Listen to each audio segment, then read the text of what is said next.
Bonjour à tous, c'est Banou07 évidemment, et on se retrouve après beaucoup de temps comme entre chaque vidéo. Aujourd'hui on a un projet très simple, prendre une Game Boy qui fonctionne vite fait, le speaker ne fonctionne plus, il y a des traces un peu dégueu sur la Game Boy, enfin bref elle a du vécu quoi, une Game Boy Color, la retaper, la remettre au goût du jour, écran rétro éclairé, nouveau speaker, tout ça.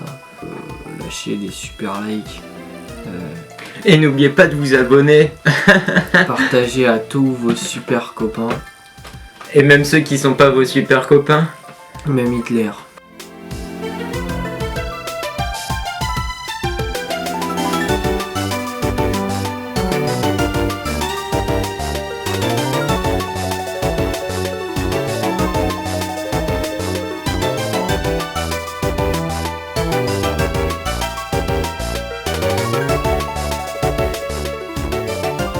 En tout premier lieu, j'aimerais préciser une chose, c'est que nous ne nous considérons absolument pas comme des connaisseurs dans le domaine. Nous suivons à la lettre pour le coup le tuto d'une personne sur YouTube qui s'appelle donc Rétrojeu, enfin dont la chaîne s'appelle Rétrojeu. Les liens sont dans la description évidemment. Cette vidéo elle est tournée plus dans un but de souvenir, savoir qu'un jour j'ai fait ça. Ça me fait plutôt rire parce que la Game Boy Color c'est absolument pas une console de ma génération, mais juste ça nous a fait plaisir de se lancer là-dedans, donc voilà, on l'a fait. Déjà première chose qu'on a acheté c'est un cache-pile car il n'y en avait plus. Ensuite on a dû racheter un speaker.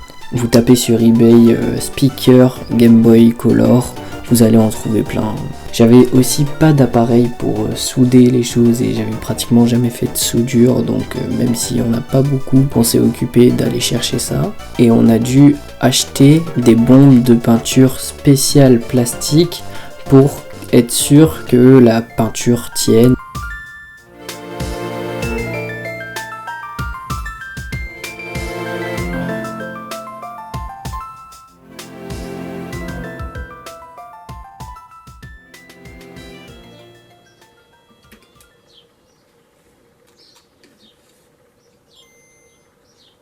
Bon, et ben on a fini pour les soudures plus l'écran. Normalement tout fonctionne, on a testé.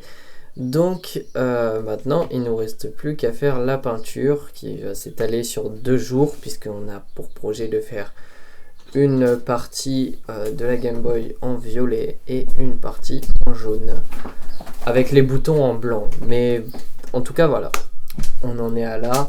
Donc on va vous filmer tout ça, puis après ça on en aura terminé. Ça se fait plus loin. Ouais, à peu près. Okay. Faut bouger en même temps un peu. Ah. C'est bon, c'est bon. Mais non, c'est pas bon. Non, parce que ça va couler. Ah, t'appuies trop. C'est pas évident. Hein. Donc là, un peu de musique. J'ai vu faire la peinture du 2e jour. Donc ouais, c'est parti. On va pas laisser cette musique là parce que sinon droit d'auteur.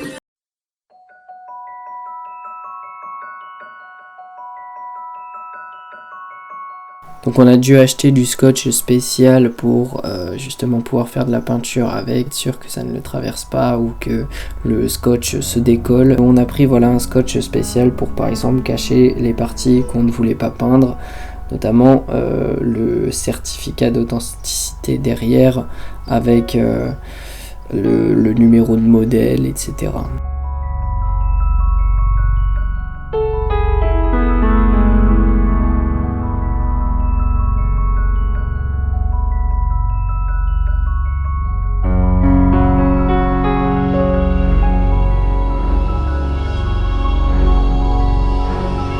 Aujourd'hui, j'espère qu'on est sur le dernier jour de notre projet. On va aller voir tout de suite à quoi ressemble la Game Boy. J'ai refait une couche de peinture, etc. Donc j'espère que c'est mieux qu'avant.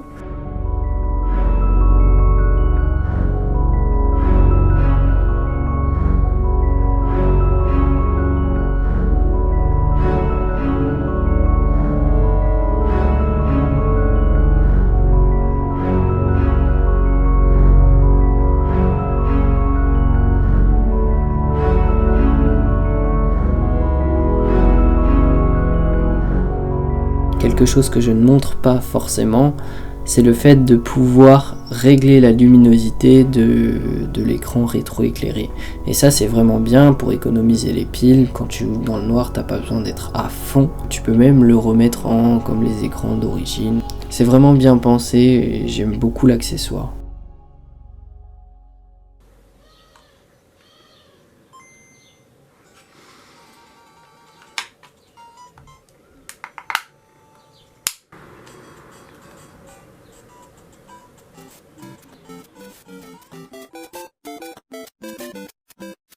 Voilà, pour ce magnifique projet. Mon acolyte n'est pas là aujourd'hui. J'ai réussi à remonter la Game Boy, etc. Il y a 2-3 petits trucs qu'il faut que je regarde à l'intérieur. Quand on appuie trop dessus, elle peut s'éteindre tout simplement. L'écran, je trouve qu'il est pas super bien placé, mais en tout cas, voilà pour le résultat final, ce que ça donne, ce que ça peut donner. Une Game Boy complètement revisitée.